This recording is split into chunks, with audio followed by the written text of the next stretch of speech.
আসসালামু আলাইকুম প্রিয় ফুটবল ফ্যান্স।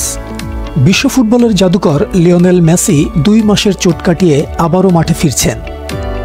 ইন্টার মায়ামির কোচ জেরার্ডো টাটা মার্টিনো জানিয়েছেন, মেসি ফিলাডেলফিয়ার বিপক্ষে শনিবারের ম্যাচে খেলার জন্য সম্পূর্ণ প্রস্তুত।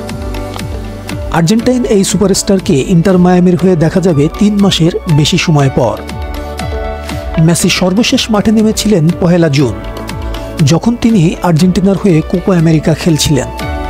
এরপর গোলালির চোটে আক্রান্ত হয়ে তাকে প্রায় 2 মাস মাঠের বাইরে থাকতে হয়।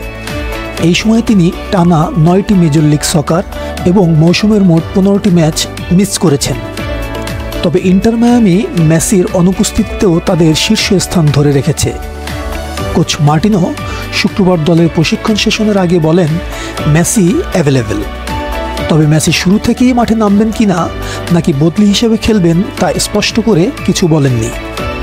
মেসির ম্যাচের সময়সীমা নিয়েও কোনো পরিকল্পনার কথা কোচ টাটা মার্টিনো জানাননি। তবে মেসির ফেরা দলের জন্য অবশ্যই একটি বিশাল অনুপ্রেরণা হবে, যা লিগে শীর্ষস্থান ধরে রাখতে সাহায্য করবে এবং প্লে অফে নিজেদের জায়গা আরও পাকাপোক্ত করবে বলে টাটা মার্টিনো মনে করেন। মেসির অনুপস্থিতিতেও ইন্টার মায়ামি তাদের অসাধারণ ফর্ম ধরে রেখেছিল। মেসি না খেললেও দলটি MLS-A এর সেরা পারফরম্যান্স প্রদর্শন করেছে এবং প্লে অফে জায়গা নিশ্চিত করেছে। মেসির মাঠে ফেরা তাদেরকে আরও শক্তিশালী করবে এবং তাদের সাফল্যের ধারাবাহিকতা বজায় রাখার সম্ভাবনা আরও বৃদ্ধি পাবে। লিওনেল মেসির মাঠে ফেরা শুধু ইন্টার মায়ামির জন্যই নয়, সমগ্র বিশ্ব জুড়ে আর্জেন্টাইন এবং লিওনেল মেসি ভক্তদের জন্য একটি বিশেষ মুহূর্ত। মেসির উপস্থিতি মানেই হলো মাঠে নতুন উন্মাদনা, নতুন উত্তেজনা। তার দক্ষতা এবং অভিজ্ঞতা এবং তার সৃজনশীল ফুটবল শুধু দলকে শক্তিশালী করবে না, বরং ম্যাচের উত্তেজনা আরও বাড়িয়ে তুলবে।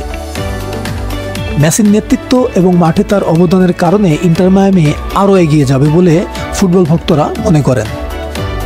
ফুটবল বিশ্বে মেসির মতো খেলোয়াড়দের প্রত্যাবর্তন সবসময় বিশেষ কিছু।